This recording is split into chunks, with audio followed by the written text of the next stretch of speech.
to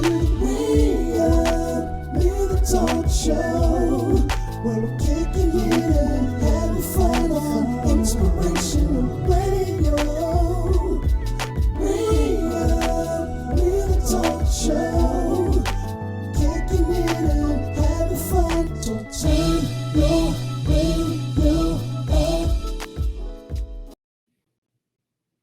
Wanted to welcome you guys to this episode of TheReuPLive. It's the marriage, men versus women edition, right? Right. As you can tell, you don't see Mr. Dynamite, Mr. Dynamite Miller. You don't see Lasagna Witt tonight. They're both away at this particular moment, but they will be back hopefully next week. In the meantime, though, for the second week in a row, I have my lovely wife joining us to do this episode, right? And we thought it would be a really good opportunity to talk about relationships, talk about marriage, and introduce a new show that my wife will be producing, a spinoff from one of our more successful events that we've done for the last 5-6 years called Men versus Women. Right. So we're going to talk a little bit about that, right? So super excited. Right now, kind of want you guys to, make sure that you're ready to jump in. We'd like to hear from you. We'd like for you to, chat with us. Let us know your thoughts, your comments, agree, disagree. I'd also like to know from our listeners as you join, and I'll say this a couple of times, let us know who you are, right? Are you married? Are you single? Are you looking to be married? Were you married before? And if you are married, how long have you been married? Go ahead and put that in the chat. Let us know where you're from. And we'll go from there. Okay. But, let's jump in. We'll jump in? Yep. You want to just jump right in there? Let's go. Okay. All right. So one of the questions that I posted that I wanted to talk and we'll talk through it together is what are the benefits of being married? And let me preference this by I was on TikTok earlier and there was a young man who posted a TikTok basically, and that was the question that he posted. So in this world, and he specifically was talking to men. He said men, don't know what the benefit is, but I was curious, from a woman's standpoint, what do you feel the benefits of marriage, or why should people want to get married?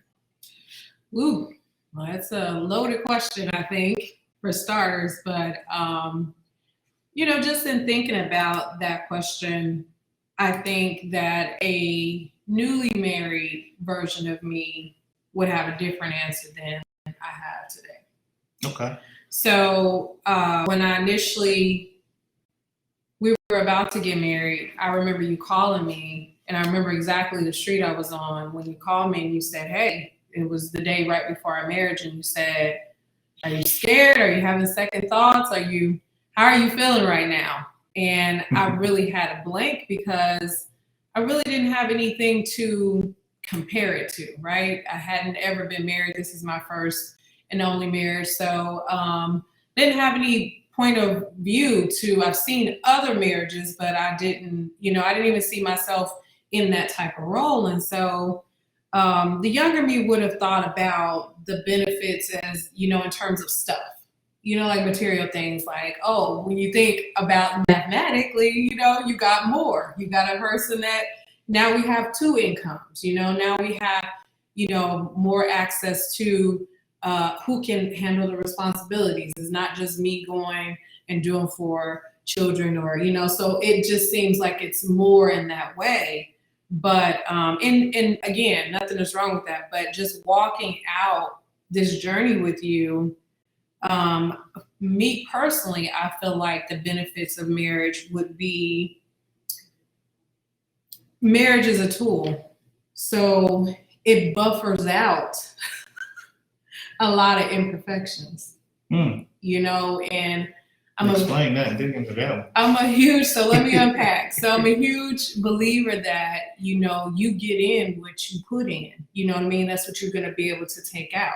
And so going into marriage, you may still be reserved, playing games, or, not all the way in. And when I got to that part of our marriage where it was, I'm all in, and believe it or not, it wasn't when I said I do. You know what I'm saying? So Wow. That's not, hello, y'all want me to tell the truth? But it was such a surface level. But, with the time of us being together, I met you when I was 23. I'm 43. That's a long time, So, but in this marriage, I've evolved. Marriage, like I said about being a tool, it's buffered out some of the things that when you're dating people, you don't really know about yourself. They don't really tell you the truth. You get the, oh, you're so beautiful. Oh, you're so this. Oh, you just get showered and peppered with all the good. But when you get married, once you get past that, warm and fuzzy stage, then you get to the stage where, you telling me things like, you're time challenged. If you say you're going to do something, babe, do it. And these things, I'm laughing at it, but it was hard to receive. Like, hey, mind your business, you're over here. But this marriage the key to this is staying in it. You know what I'm saying? Like, if I would have quit at the times I didn't like what we were going through, if I didn't like what you were saying to me, I didn't like what was being served, if I would have left, some of the skills and the person and character that I've developed to be, I wouldn't be. Yeah, so earlier you said something like initially before you got married, and I think this is probably the case for a lot of us, right? If we've never been in a marriage or we've never been in a relationship, we look at the more practical things, like you said, like, two incomes. I'm gonna get a nice house. I'm gonna drive a nice car. And those are all, I'm not saying that I don't think there's anything wrong with that. But right. I think I love your take on growth, and it's so funny because the scripture that came to mind when I was thinking about this question was from Genesis 2 that says it's not good for man to be alone. Okay. And so, the reason why I was thinking about that scripture is because, and let me see if I can bring that up real quick. But the reason why I was thinking about that scripture was,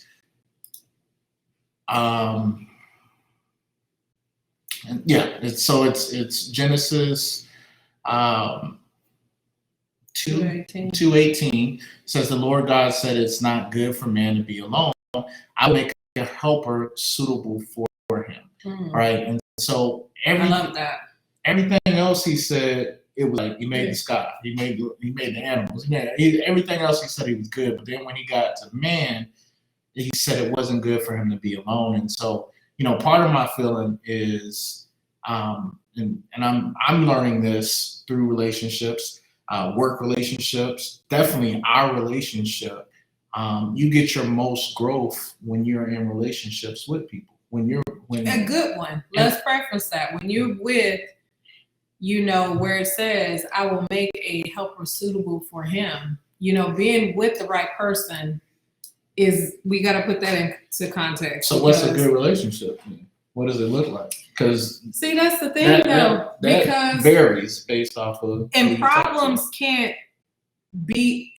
always be the guidance or the measurement saying because we argue we must not be meant to be together, because you're gonna have disagreements. I disagree with myself. Mm-hmm. So there's no way in the world I'm gonna always get along with anybody else outside of me if I have disagreement with me. You know what I'm saying? So you can't say that, because we're always fighting, maybe I married the wrong person.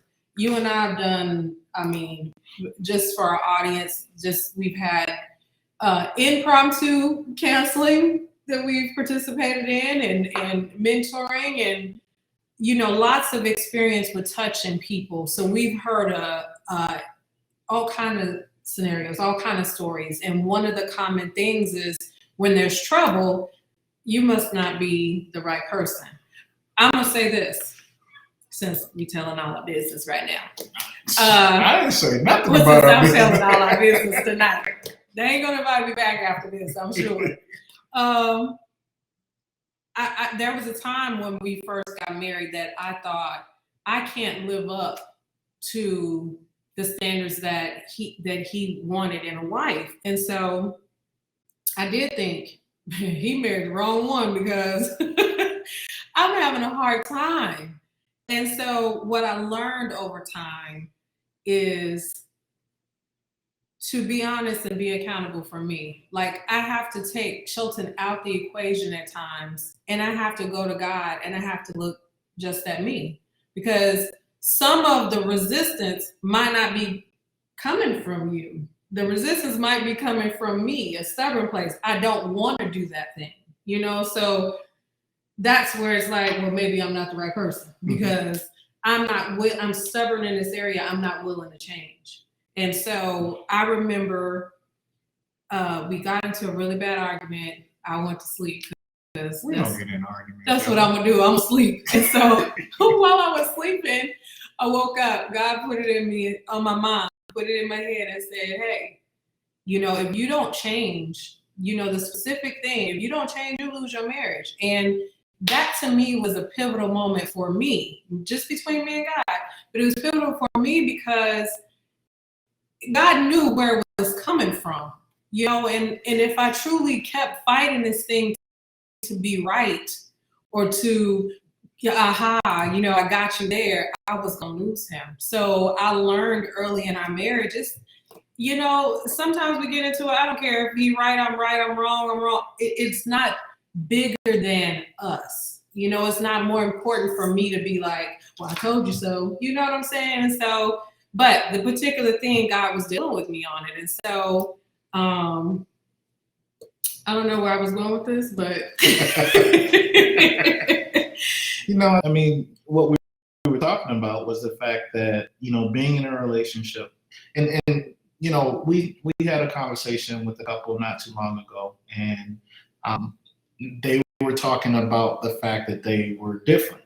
Like, they thought they had a lot of similarities, and that they, you know, were, you know, just really the same person, but they're finding out that they're not, right? Yeah. And so, you know, what that tells me, and what I do know, is that when God puts, you know, there's this saying that opposites attract, right? So there's supposed to be, you know, some opposition in there. Yeah. Because without opposition, you don't have growth. You don't have muscles. So if you're working out at the gym, it's the resistance that actually builds. And then it's really about complementing each other's strengths and weaknesses. Like, you know, since we want to be transparent, you know, when we first got together, I think a lot of people who know you're very detail oriented. Yes. If they know me, they know I'm just big visionary, you know, grand ideas. And so I know the first couple of years of our marriage, that was a point of contention for us. Yes. Because I would come with these crazy ideas, like, we're going to do this, you know, not thinking about how much money it's going to cost, not thinking about any of the details. Who will do it? Yeah. All that kind of stuff. And then who's going to do the work? And you would respond in that way. And I'm like, dude, like, this is great stuff, and this is going to do this, I'm just, again, looking at the big picture, and you're looking at all the details. But, you know, what I think we started to figure out was, you know, we both wanted the same thing. And together, what ended up happening is, yeah, here's a great idea, good idea. You help put together the details. You help fill in all the gaps and stuff that I probably wasn't looking at that time. And then the byproduct of that, you know, and I look at my, you know, my recent career, you know, as a director, there was a point, a lot of things in my job where I had to be more detail oriented. Right. And so just as an individual person, growth for me, you rubbed off on me. Right. And I like to think, hopefully, that I've rubbed out from you or something. I don't know. But I only can speak for myself in that, you know, I think that's when we're talking about, what's a benefit of marriage. I think that's a byproduct. Some of the, practical things we talked about earlier, but the growth, the individual growth you have as a person, and you get with a person who's challenging. I mean, you put two people that grew up in different backgrounds, different cultures, you're going to have contention. You're going to have, the stuff that probably doesn't get aligned, but that's where you create something new. That's where you compromise. It forces you to compromise. And that's I what love, it is. like I said before, about it being in a good relationship. So there's things that in this relationship that, again, about pivotal moments in my life where change needed to happen, I couldn't organically do it by myself. So there's things that I've talked to you and shared with you and cried on your shoulder, and just, you felt my pain. And so out of that, it gave me a place where I could be vulnerable, number one. You never brought it up in argument. You let it stay where it was. But in those spaces, what I realized is that what you had to say to me only benefited me. It wasn't like you got advantage of, you know what I'm saying? Like this was going to be a manipulation of, but you would honestly give me advice on something. And even though I wasn't maybe always ready to accept it at the time, I would come around and trust what you're saying. Like, hey, this man is not here to hurt me. He only wants the best for me, which took some time. That's years. That's not, I'm saying it out of my mouth like words, but it took time to get to that. But it's, so the part of you being a visionary, going along this ride and going on different endeavors and, furthering education and doing all these different things. I don't know that I would have done all of that had I not been married to a visionary. So the key word in all of this is balance. When I bring who I am to the table and you bring who you are to the table, we meet in the middle. Mm-hmm. So that's bringing the best of who we are in the middle, and that's our ground of work. When I'm going over that or you're going over that, it's not going to work. Yeah. So we have to bring it in the middle, and I trust what you do, and you trust what I do. And my process looks way crazier than your process. I mean, just because I'm detail oriented, it's a lot this bubbling around, popping out. I'm looking crazy while I'm doing it, but you trust me in that. You know what I mean? And so, but that's what I love. In a good relationship, the benefits is, being committed, having the same core values. You come into this place like, this is how I want to raise my kids. This is how I want to raise my kids. And then we're both bringing who we are to the middle, and we're doing that. So when Shelton's having a dad, which I'm not going to lie, I have a hard time because that could be rough. He kind of talk like a little thug to these kids. I'm like, whoo, why are you talking? That is so rough. But, I step back because daddy is doing what he's supposed to do. And when it's time to be mama get to do what she want to do. So it's just a balance with, trusting each other and what they bring to, and we do it differently. Mm-hmm. I thought we had so much in common. When we were dating, we would finish each other's sentences, and you tell me now, get out of my head. Why did you say that? But go ahead. There's another scripture, right? To not be unequally yoked. And so I think that's I've been thinking about that too. Like during that dating phase, mm-hmm. You're probably trying to find, when we say we had so much more in common when we were dating, right? It's because we're walking in the same direction. Okay. And I think that's Keep key. going. I think it's key to find someone that's at least walking in the same direction, cares about the things you care about. Most definitely. So that's where the similarities come in. Right. And so when you're dating, you're seeing that overall. But how I care about the things you care about is different. Yes. That's where, like, the kids. Like, mm-hmm. We both love our kids. Right. I love them from a different standpoint. We all have boys. If you know us, we have 5 boys, right? So it's really, really, really important for me, especially growing up in corporate America and working with a lot of young men, for them to really understand accountability, understand, to be responsible, for be responsible young men, to be gentlemen. Yes. Like, I don't see a lot they of. They are gentlemen. you know. So I'm gonna be hard from that standpoint, whereas you're gonna want to see something, but we both want them to be right. And so when we have disagreements about how to raise them, it's never going to be we don't want them to be successful. Correct. It's never based off of you want them to fail, I want them to fail. It has nothing to do with that. It has to do with the vehicle of how. And to add another layer for our audience that don't know, we're a blended family. So that adds another layer of difficulty because I brought into this marriage a child. Shelton was previously married, so he brought in 3 children. My wonderful boys. I wouldn't change anything about that. And then we have our love child together. So that adds a little bit of complexity because you have other factors now outside of just your regular mom and dad, you know. So you got I'm a stepmother, you know, and he's a stepfather. So yeah. So we did have to have difficult conversations. Yeah, absolutely. So real quick, I want to shout out, some people that have joined us. Travis Pratt. Hi, Travis. Travis, you are I think, a benefit of this marriage because when we got together and we formed J Agape and we started doing radio shows. Yeah. For those of you who don't know Travis Pratt, he has probably the best proposal ever. You can hard for everybody. You can Google Travis Pratt's proposal, just awesome. But he's an awesome man of God, awesome singer. Just really, really love the brother. And we're gonna partner. We're gonna do something because he has his own show.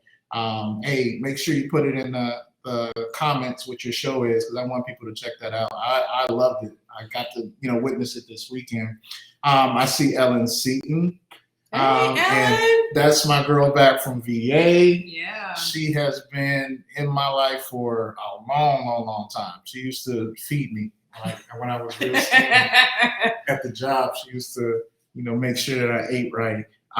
Jake Barnett, I used to work with him at RH in Dallas. And Richard Waller, I'm not familiar with you, but welcome. What we're talking about tonight, men versus women, and the question that we just, started to touch on, and I think it's so deep. There's so many different layers with this. Right. But what are the benefits of being married, and why is that question so important? Because I just recently put together a book. I wrote a book, and it's about unity. It's about same team, and I did a chapter on marriage, and just looking at marriage and the decline, like one, not only, is divorce, a big thing, but people not getting married at all. Choosing not to. A big thing, yes, right? Choosing not to at all. Part of that has to do with being modeled. Some things, our first lady says that,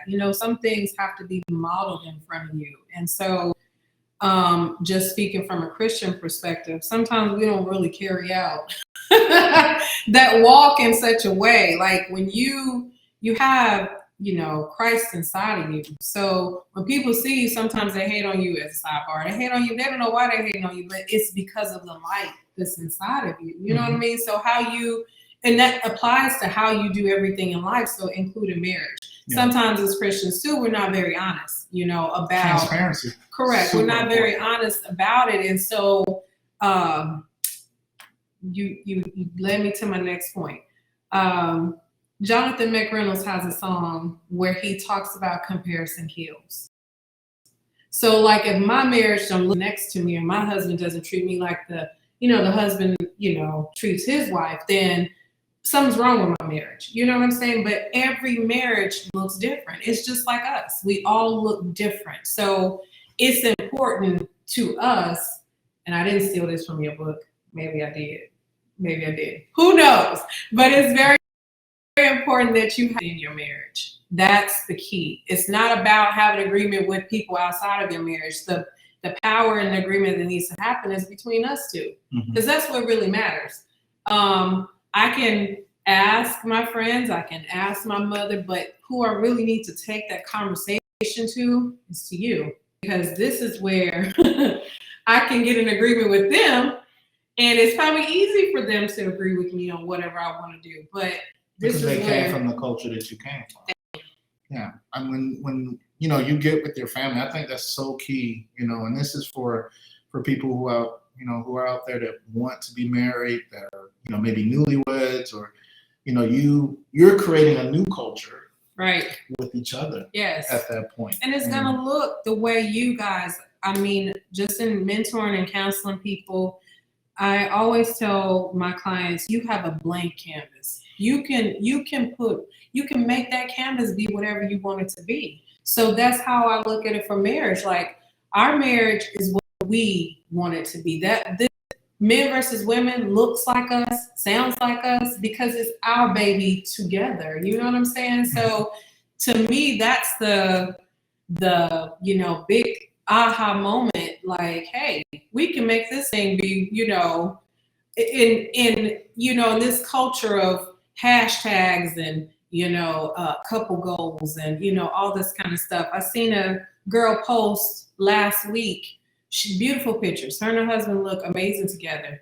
Last week she posted, you know, a montage of her being in the hospital and her, you know, having a black eye and hair missing, the most devastating thing, you know, and she puts it in words. She says, you know, we were posting and we were traveling, we were doing all these things, but no one really knew what I was really going through. Mm-hmm. You know what I mean? So you got people probably looking at their relationship, looking at their marriage like, oh, I want to, you know, be like them. And you don't know what this girl really enduring to, and pictures are snapshots. They're still shots. You know what I'm saying? Right. But to live out what she's, you know, so me personally, I don't look at anybody else's relationship and want, because you don't know what it's like to walk in those shoes. Yeah. Like, I mean, and so I think there's twofold with that conversation, right? I think as married couples, I think we have the opportunity to be a little bit more transparent. Maybe not, you know, give all of our dirty laundry or all, you know, the details, but really, really let people know, one, that you're going to go through valley times in marriage. Yeah. But then you're also going to go through these mountainous times, right? And it's so funny. We used to say this. We started doing men versus women, and I lie to you not, every time we were going to talk about a topic, whether there was intimacy or communication or whatever, we'd get in this big blowout argument like the week before. The worst week ever. And it would be on the lines of whatever we were going to talk about, you know? And so, you know, I think about that, you know, and then, you know, now, you know, at that point, then they would give us like content to talk about at the event. But, you know, I just imagine, and so many people give up during those tough times, right? And so what ends up happening is you miss the blessing, right? We've been in our relationship, we've had an abundance of you know, finances, and then we've been in situations where we haven't, you know. Right. But imagine if we gave up in those times where we didn't have the abundance. We got so stressed, we got so irritated with each other, we didn't get to go and enjoy the abundance part. And we can say that now in retrospect. I mean, I don't think, you know, tough times, you know, they come and they go, you know, but they are the greatest lessons, and they really build strong people in strong marriages, because it's easy for me to say, I love him. I love you, when he's doing everything and everything is perfect and we got this and we got that. But, you know, do I have that same energy when, you know, I'm not sure what we're going to do about this or that? You know what I'm saying? So the tough times, they really shine a light on you and your character. You know, how do you really respond? Because it's easy for us to say, again, all the nice things and praise God, and, you know, you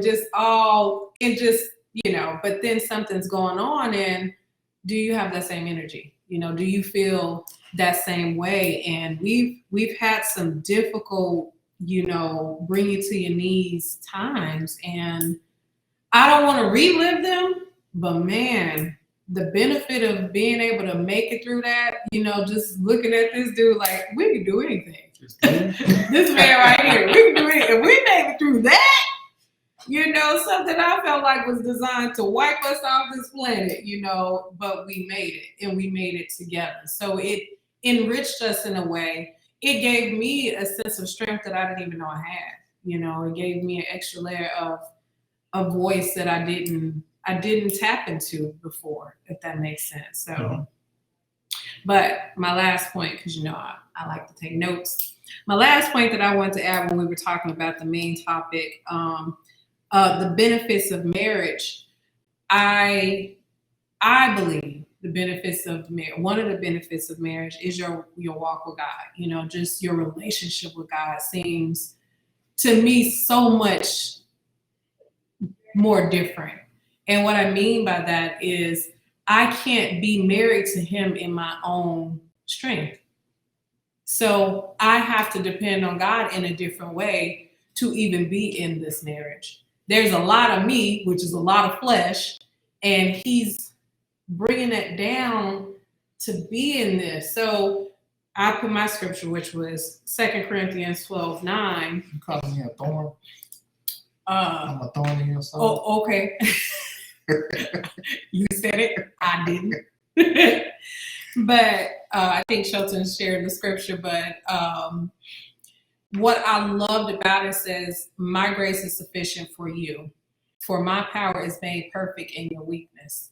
So God is looking for us to offer up the end of us. And I'll wear myself out. I mean, I'm not no easy give up type person, but I'll spin these wheels and fall down and get up and spin these wheels again. But he's not in any of that. When I finally fall down, that's where he lives. That's when he comes in. I'll go into my prayer closet and I will pray and I'm gonna say, hey, you see what's going on down here now. Get your boy, you know.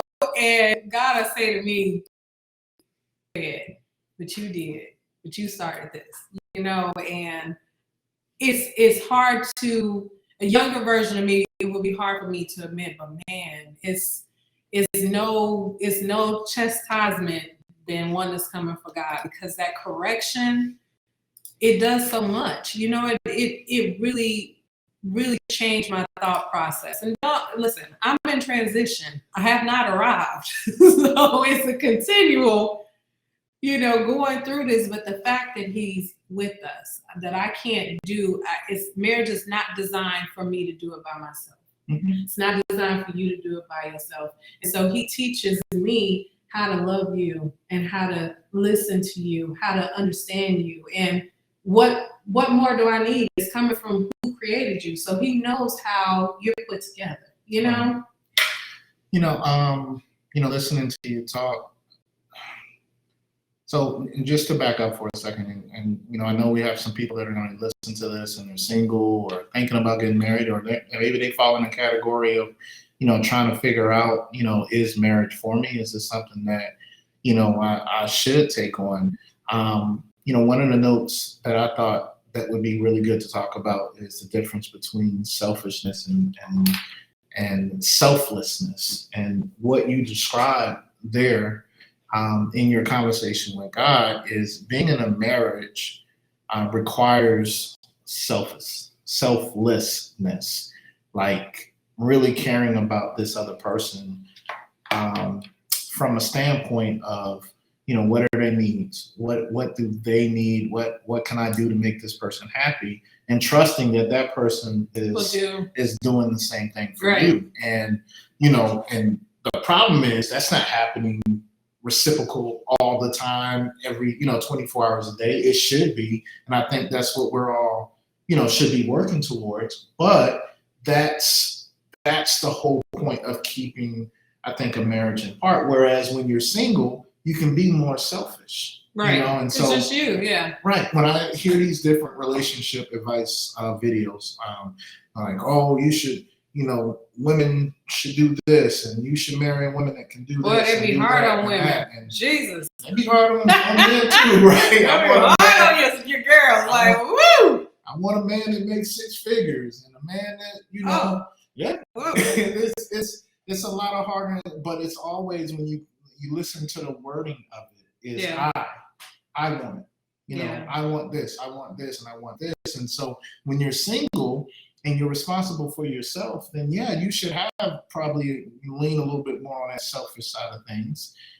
Even though, you know, in the big scheme of things, is selfishness a good thing? Which, you know, may tie back into the original question of why marriage is such an important thing. It helps a person become less selfish. It forces you. Either you want to. It's really just service. I think, you know, I understand the word selfish, but I think that what marriage is really an act of servitude.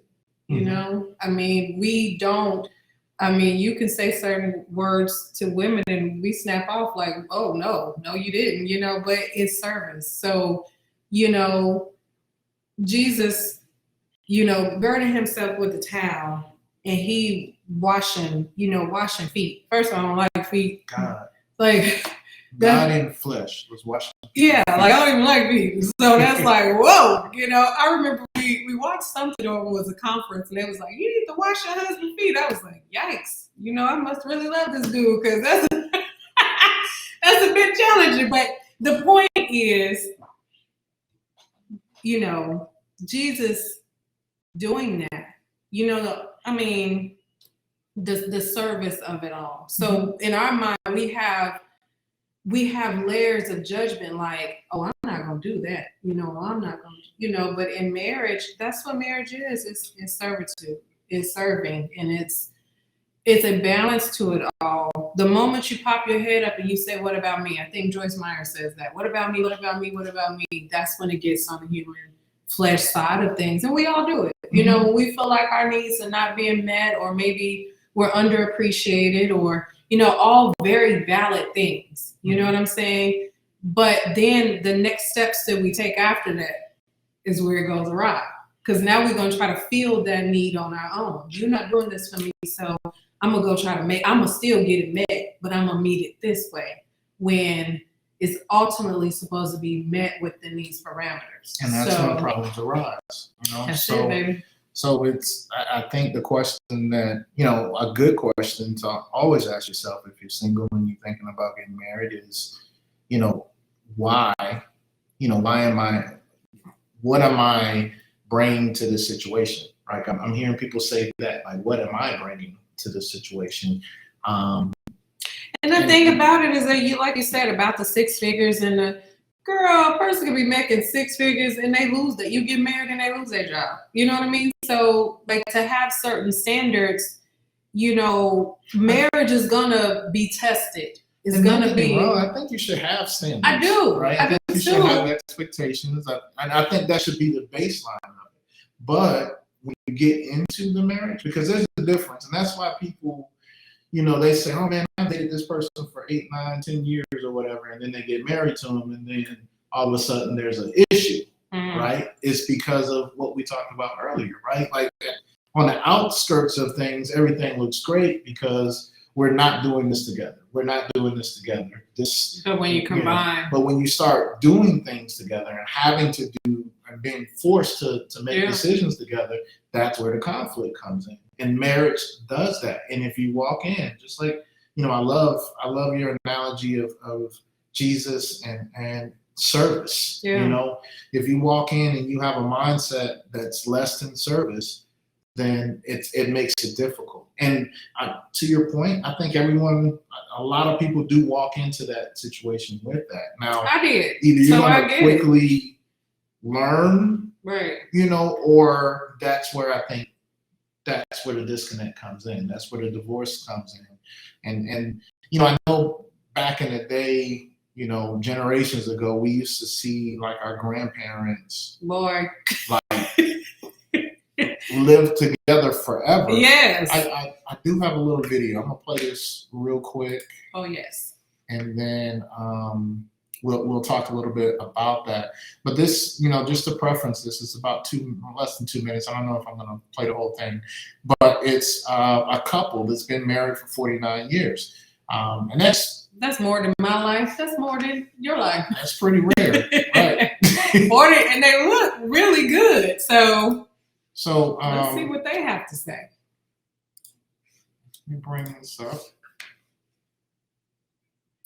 I didn't want to be without him. I mean, you can be upset with somebody and not agree and, have fights about it and all that, but it's never been that serious where I ever thought about leaving or not wanting to be with him. I'm hoping you're about to say the same thing. I was brought up, I was raised by my grandparents. So my grandfather told me, he said, whenever you get married, and you and your wife have disagreements or falling outs, he said it should stay within your own home. It shouldn't be all over the neighborhood and everywhere else. So when we first got married, I told her, I said, hey, if you get mad at me or we get upset, and you don't want me sleeping in the bed with you because you're mad, I'll sleep on the sofa. I'll go in the next room. You ain't going to your mom's, and I'm not running to my mom. We ain't running and telling them nothing that's happening in here, because this is between you and me. So I really believe that real strongly. I think the whole concept of love, commitment, and marriage is not in its proper place today. Because I think a lot of females feel like love is butterflies in your stomach and looking perfect all the time, and he smelling good, and he treating you, like royalty all the time. That's not reality. But a lot of women and men, I think, and you can correct me if I'm wrong, go into relationships with the wrong idea about what it comes with. Okay? And here's the thing that's different for us too. It's not just a feeling when you love somebody. It's a decision that you've chosen this person and you're going to be committed to this person, and that there are going to be tests, trials, struggles. You're not going to always agree on the same thing. But today it just seems like the mind said, okay, this ain't working no more, I'm out. See, this is the thing. The problem I think with relationships today is people are too selfish. It's all about them. So I get ready to leave. So, what you think about that part I just played? About people being selfish and they think it's all about them. I think it's true. I think that, again, being very honest, when I walked into marriage with you, I didn't have an idea of what that would look like. And so from me internally, I was saying, well, this is how it's going to be. This is what it's going to look like, and a lot of my activity was very single, very, it was very selfish, and not that I would even, want to say that I'm a selfish nature person, not at all, but the way that my actions were coming across to you were very selfish, it was very, just self-involved, got me on my mind the whole time of, and having to learn how to compromise, how to meet you in the middle, One of the things he said, right, I think you mentioned this earlier about a model, not having a model. And I look at this generation, and we don't have a lot of couples, as many couples like this anymore, right? That have lived and gone through marriage. And that's a couple of generations away from us, that was my grandparents, right. That was my great grandparents that lived through that. And, and I want to say this, and he said something about his, his father told him, hey, y'all have an issue, y'all work it out in your home or whatever. Right. Like, with social media, I mean, shoot, not only does your parents and everybody that don't know you know what kind of issues you got going on. That's facts. So, our culture has evolved to something that, could be, I think, very counterproductive to marriage, because again, without us having our private conversations and our private challenges and our private growth moments, we don't get the growth that we need. Right. And then she talked about commitment, and, I remember, and those who know me know that I was married before, right? So, when you were dealing with, this is your first marriage and going through things, I was dealing with a whole nother set of probably mental issues, right? Right. Not wanting to repeat the same mistakes and not wanting to, do the same things. My first marriage was very non-communicative. I didn't talk about my feelings, didn't talk about my emotions. And does that make you scared? Like, you know, do you feel like because you have been divorced before, does it put extra pressure? Like, I mean, not now, but did it make you feel like I gotta make this work? Like, does that, since I've never been divorced, I don't really speak on it because I don't really have any point of reference, but when we got married, no. I can't say that was necessarily my fear. Yeah. But it is the reason why it took me almost 10 years to get back into, you know, a very serious He was rough, y'all. type relationship. He said, hey, listen, I don't trust women. So, wow. But put it all out there. but, you know, during that period of time, you know, in relationships and dealing with different people and dealing with different things, I kind of had the opportunity to kind of, you know, mold through that and kind of, like you said, look at myself and see, you know, what was my failure in that whole situation, right? And a lot of one advice the things that came from me that I knew, and there's probably multiple things. I know there's multiple things, but the main thing for me is I realized I never talked. I never talked about my feelings. I never talked about my emotions. And so what I feel sorry about, not necessarily sorry, but I was over, you know, you always hear how I feel about things and what's on my mind. You know, I don't know if it's to a fault sometimes, but, you know, I always talk about swinging the pendulum. I think I swung it, you know, pretty far because I didn't want to, you know, mess up in the area of not really giving, not giving this relationship the shot that I know it could have if I do things the right way and say things in the right way. So you know, and just the other point that you're making, I see a lot of relationship, you know, type videos where they're saying, you know, get into a relationship as a healed person, as a whole person. I mean, how many people know that they're half-baked? They don't. You know what I'm saying? You know that there's, you know, you probably have some things, of course, you're not perfect. There's some things you should work on, but it's not until you have in a relationship that I just really got to see myself. You know, what I got to see at times I didn't like. You know, I didn't like that person. You know what I'm saying? So, you know, you would like to be in the best standing when getting in a relationship, but unless you're going through some type of therapy, you know what I'm saying? Unless you're going to where you can get that reflective situation, most people don't know that when they're coming into this relationship, they're bringing their childhood trauma. Mm-hmm. They're bringing things they never told anybody before. You know, they're bringing all of this extra baggage. Right. You know, so I don't remember what church that was, but we had seen it where they said how we should really show up to the altar, and it was all tattered and dirty with bandages and, you know, just wounded. You know what I'm saying? So two wounded people coming together, and so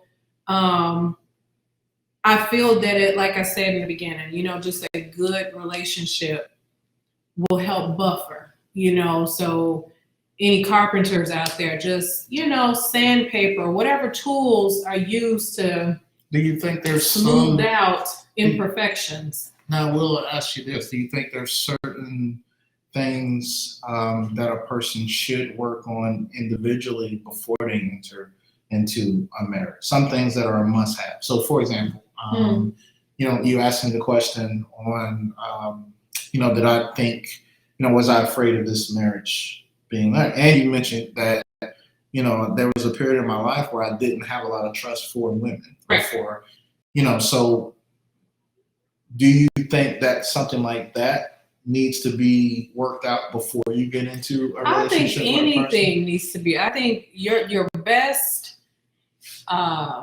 endeavor that you ever embark on in life is working on yourself. I'm a firm believer of that. But like you said, I don't think a person's not going to correct. come perfect. That's but what are kind of key things that a person probably should work on before, if they know I have a problem trusting people, because marriage. See, trust is it's a really hard thing, because trust comes internally, but you'll get in a relationship with somebody and you'll be expecting them to help you feel comfortable about your trust issues. And it's one of those cups that you just can never feel. You know what I mean? Like trust. So to me, you have to have people who are willing to do the work, willing to be honest about, here's my dirty.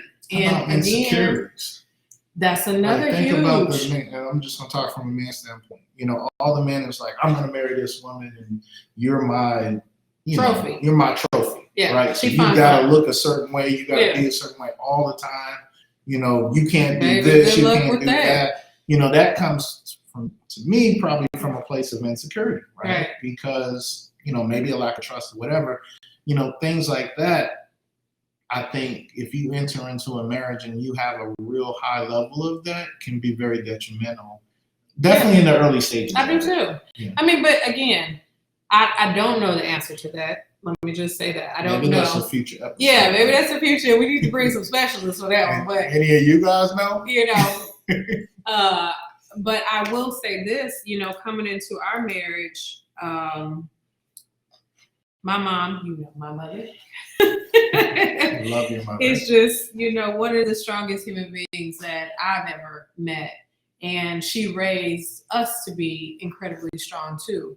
So you add that background and you bring that with me being stubborn, that's what I brought into this situation. So I'm actively working through that in our marriage, but that's probably something that, you know what I mean? Like just independence is my thing. You know what I mean? Like it's nothing that I don't feel I can't do by myself, but I don't have to. I have a partner, a wonderful partner. Some stuff you don't even want me doing. I'll get up and try to change one of these light bulbs and you like, get down. What do you And so, still, I remember y'all, still to this day, he opens my door everywhere we go. 20 years, he still opens my door, car door, every door. But when we first started dating, I was so used to opening my own door, he would smack my hand. Every time we would get to the door, he smacked my hand. And it didn't hurt, but it just would send a signal to my brain, like, don't touch the door. You got a man here. And so one of the times I tried to reach for it and I thought he's going to smack my hand. So I took my hand back and he said, you finally getting it. So, so that's the thing is that. But I think, as we think through that part of it, I think you have to understand what your deal breakers are. So, stubbornness or whatever. Right? Okay. If that was, I knew you before. I got to know you before we got together. Right. Correct. So I knew stubbornness. I knew, independence was, a part of you. She's the boss. I don't even know. That's a future show. Oh, the boss of everything. The boss that didn't want to be the boss. The boss that just bossy. Want to be bossy, but don't want to be the boss. Don't want to be the boss. Right. But I am the boss. But she's the boss. Right. So I knew that when we were married, and so I think there's certain things that I think if you know about a person, going in, and that's the thing. We ignore certain things, and I heard someone say this recently. When you get married, that thing gets. It doesn't go anywhere. Exponential. Yeah. Right? Now we on paper, but the same problems you had dating. You thought it was cute when y'all were dating, like now I'm married to this. He farts in bed, Well, that's not a deal breaker. That's not a deal breaker. That's natural. It's not a deal breaker for you, but I'm just saying. Somebody else, yeah. I'm just shedding some light on the fact that whatever that thing is, if it was small or cute or whatever at that time, it becomes. And it's real because, one of the things while I was dating, while I was single, I wanted a mate who had already had children and who had already been married before. Mm-hmm. That was specific in my prayer. And the reasoning for that is because when I was younger and had just my son, our baby now, But when I had our grown man, Yeah, I don't know what to call him. Not baby. Our 21-year-old, okay? He's a full beard now. Yeah. So when we had him, when he was a little guy though, men didn't. So now it seems like everybody has kids, but at that time, I met a lot of single men who didn't have children. So it was hard for me to date because they didn't understand what it was like to be a parent. They didn't understand like, hey, I have a little person that I have to be home for. So there's no spending the night, and there's things that comes along with being a single mother. Mm-hmm. And so what I loved about you was that, God was honoring my prayer, but you understood and you respected me as a mother. You know what I'm saying? Like you respected, hey, a lot of things that we did, because keep in mind with the boys, when they would come during the summer, I got to see them every summer, even when we weren't even dating yet, so I had my own relationship with them, and we did things where all of our babies could go together, right. So that made this courting, friendship, dating, it made it a little bit different and a little bit special because you understood. I didn't have to speak verbally to you the challenges of being a single mom. Mm-hmm. You understood, you know what I'm saying? So to that point, again, I don't know where I was going with it, but the fact that, when you're dating and you're bringing all of this stuff to the table, it's a lot to kind of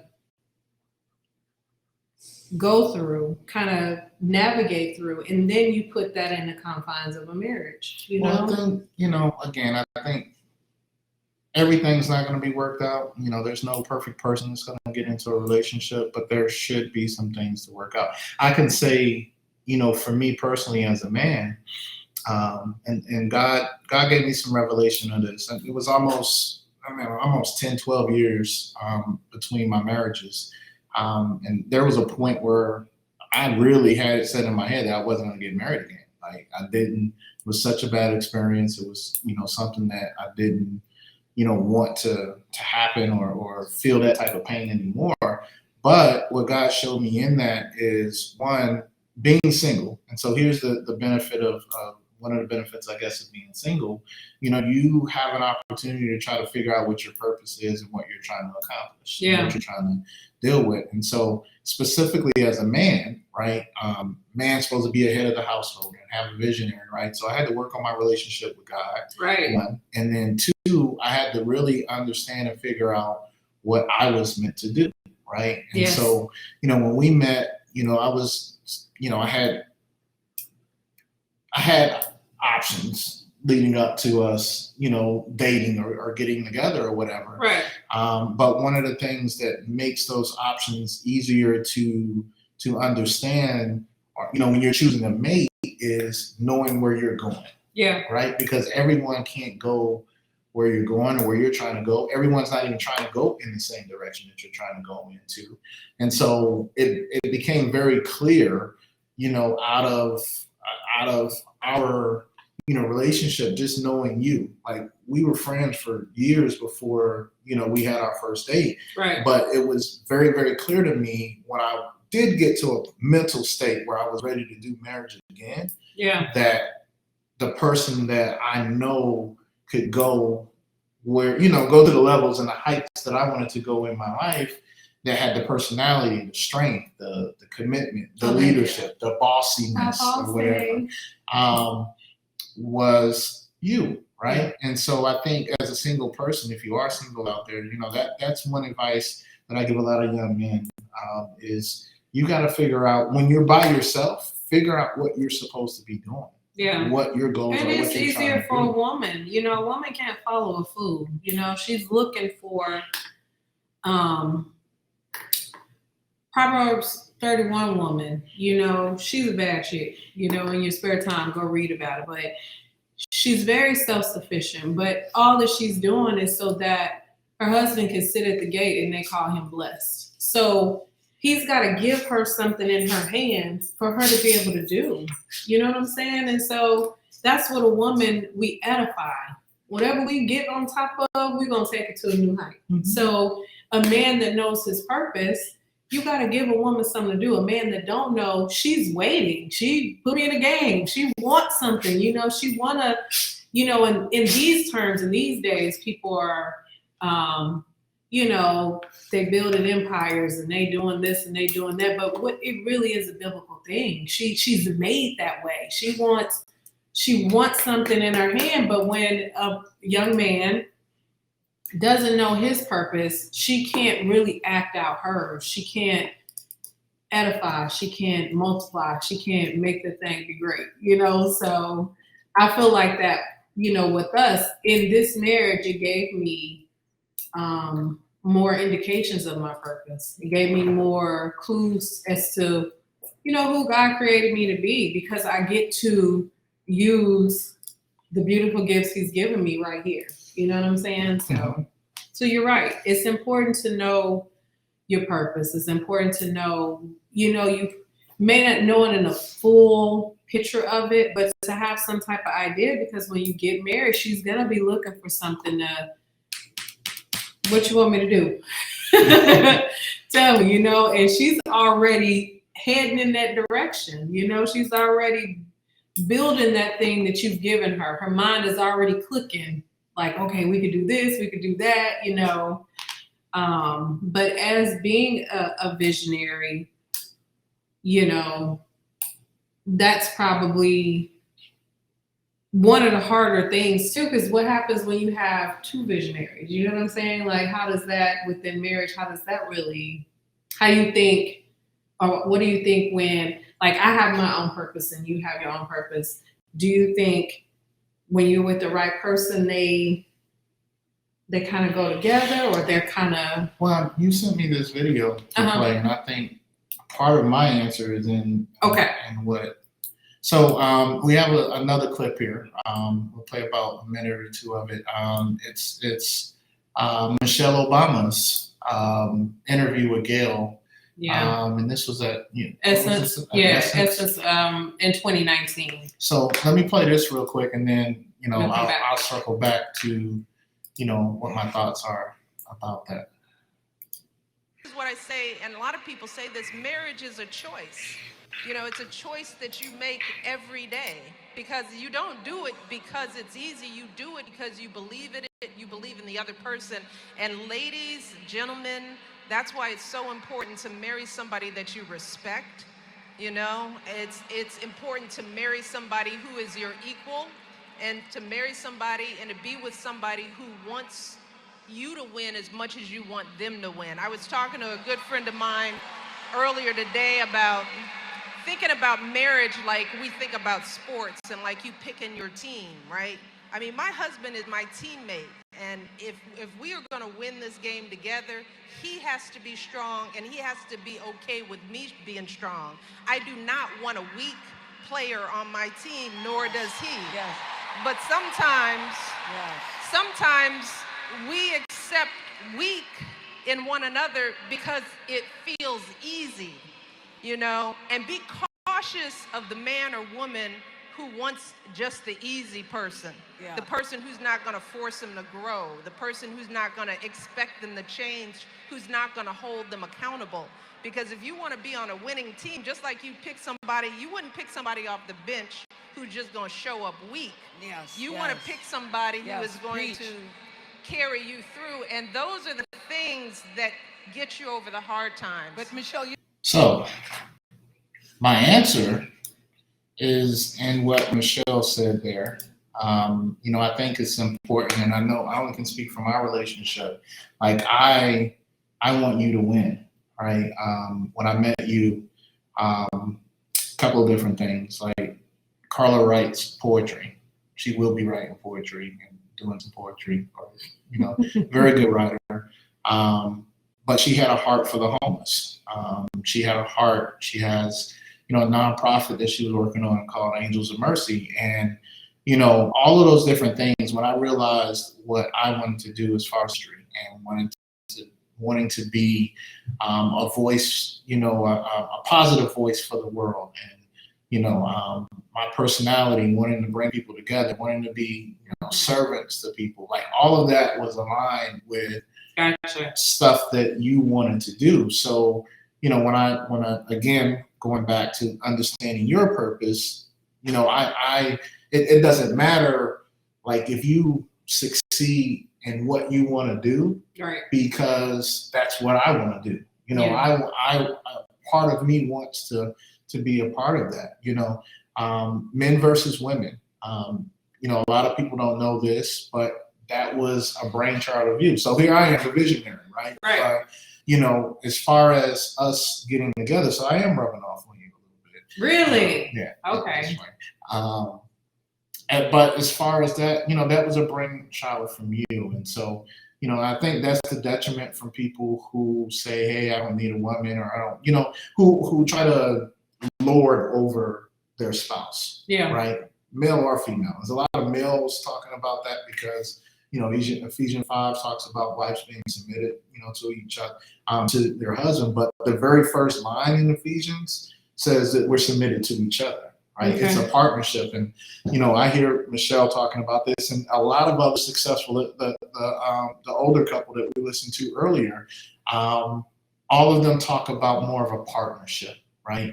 Both of us, being strong and being strong in what we do, and having a respect for each other and a respect for, what you can do, and appreciation. Right. Right? Like, I appreciate what you bring, not only to our marriage, but, to our business, what we're building, what we're, and we have to learn to do that. If I'm just telling you what to do all the time and you're just listening and you don't have an opinion or a thought of your own, that really defeats the purpose, I think, of marriage. You miss the benefits, because that you get good stuff from both sides. Absolutely. And I think real love, it reciprocates. You know what I'm saying?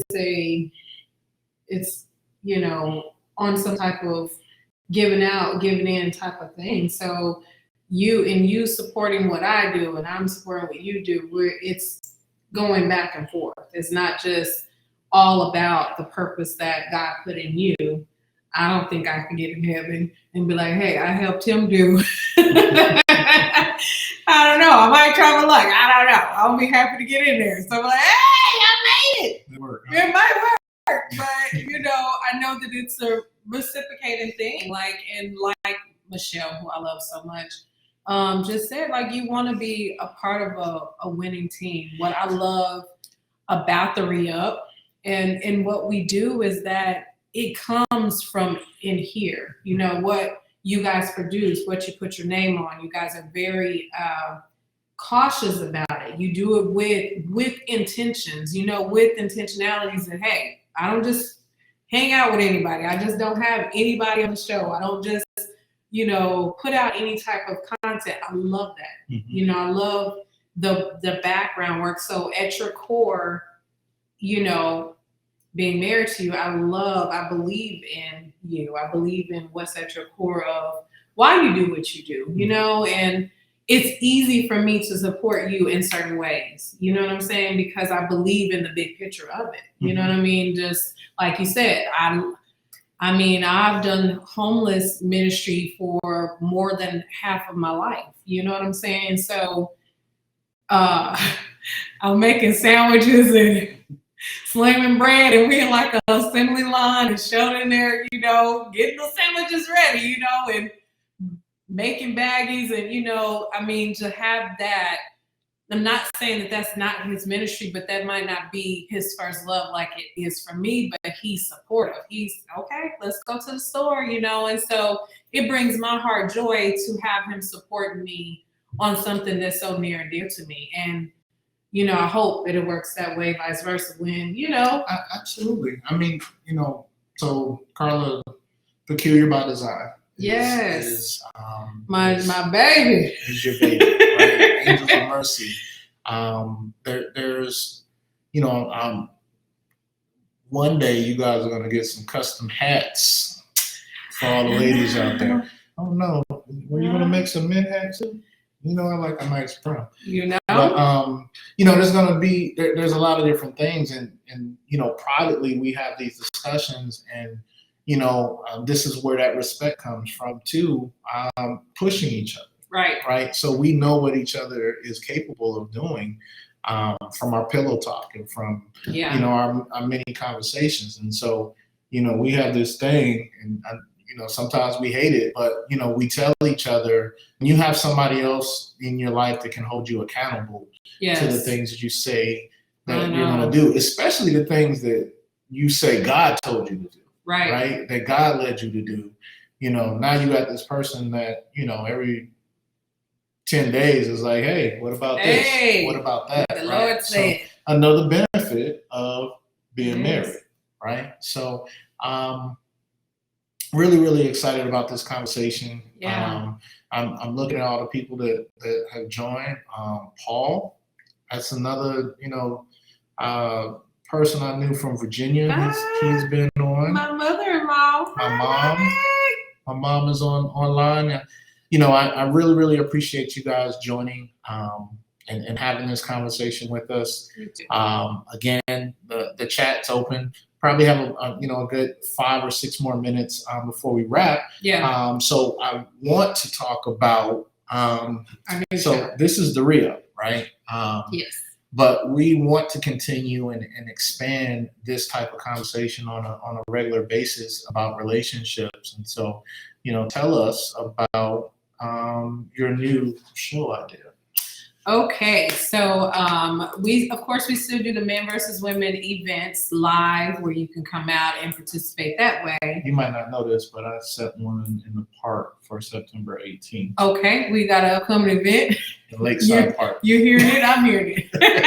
Meet me there. I'm still locking down the details. So, meet me there.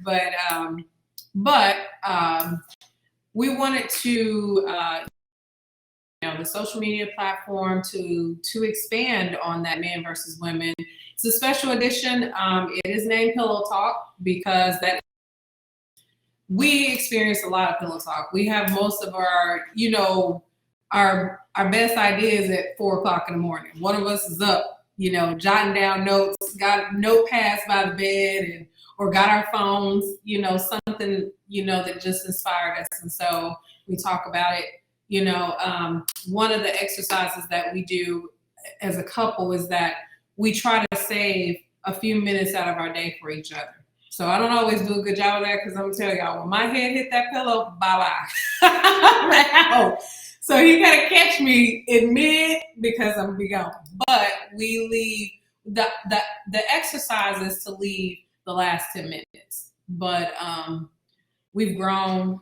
That time has grown for us, because we have a lot to say by the end of the day. But, it can be a recap of the day. So that's where Pillow Talk came from, because that's something transparency, that's something that we experienced in our marriage. And so the idea is for us to have more Pillow Talk, but to invite you guys in on the conversation. Some of the conversation is a little bit different. It might be a little bit different from the platform of how we use men versus women, but it's more of an intimate space, is what I would say. So some of the conversations are a little bit tougher, but they're necessary in marriage. What else? Well, I know we talked about having other couples. Yeah, I would like to have duet some. With us, or interview with us on different things. Let me call out Jazz and his wife. Can I call out who I want to do a show with? Jazz Digger. Our brother. Let's Let's go to Seattle. In Seattle. Spend some time with Well, I like that too. I like the plot. Travis Pratt. Yeah. I'd love to do a show with you and your wife. Yes. So, but yeah, so the idea behind it is to kind of pull back on some of the, topics we don't necessarily talk about in church. It might seem to be a little bit like, oh, we don't want to talk about that, but there's things that happen in marriage that's created for marriage, and we don't talk about it, and so we want to create a safe space for that, and we want to have some fun, I mean, it's so much going on in the world, so many different health things. We kind of had a little bug that, we're recovering from, and, so but it's an attack on marriage. And I think marriage is an institute, two things about marriage. One, we talked about the benefits of how it grows us as people individually. Yeah. But it's also God's representation of his relationship with us, with the church on this earth. And there's no, I mean, that says a lot. It says a mouthful. You know, it does. If marriage doesn't work, then what does the relationship between me and God look like then? Oh, you know, that's deep. What does the relationship between you and God? Right. What's the relationship? You know, Right. what does that look like if marriage doesn't work? Like, there's not a. I know it's not a coincidence that he uses Ephesians 5 in marriage to explain, you know, the similarities Right. between the church and marriage and God and our relationship with God, and then our relationship in our marriage. Right. The submission, you know, man or woman. It's hard for us to, you know, take a step back and put our own individual, you know, selfish, self to the side sometimes for someone else. Flesh is supposed to die daily, you know. So super, super important. I think, you know, I really commend all the relationship couples out there that are fighting for strong relationships.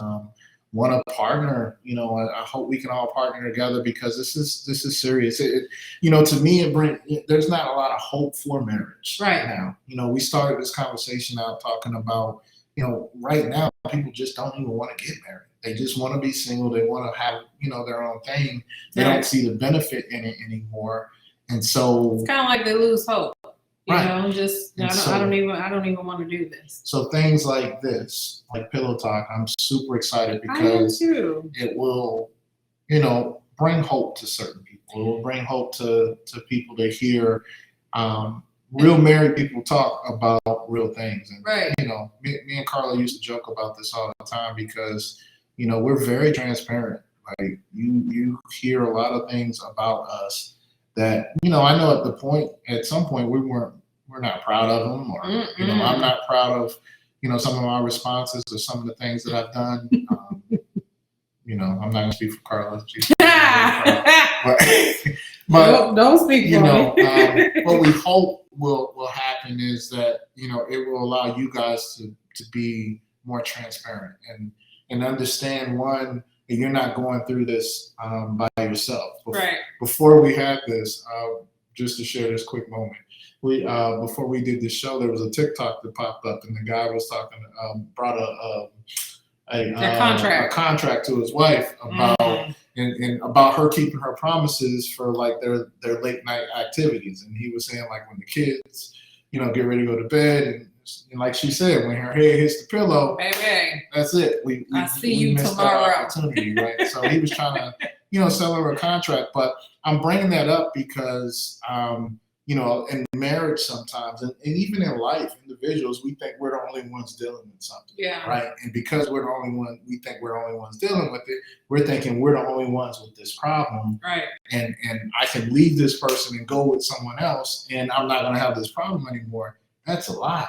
That's because, one, you're going over there. Yeah, you're going into that situation. So it's not going to be perfect because you over there. And then the truth of the matter is, you know, a lot of the problems, a lot of things that we deal with as married couples is universal. It's in some way, form, or fashion. We all have some form of it in something. And it's like therapy. You know, when we get together and we get to talk about it, like, you too? You're doing it? And then have a laugh or you know, may have some conversation about it, but then come to the realization that, okay, you know, you guys went through it. And how did you go through it? You know, how did you deal with it, right? So definitely looking for, you know, the partnership and the communication, involvement from you guys. Yeah, we want some interaction. Yeah. Let's go ahead and chat about it. Mm-hmm.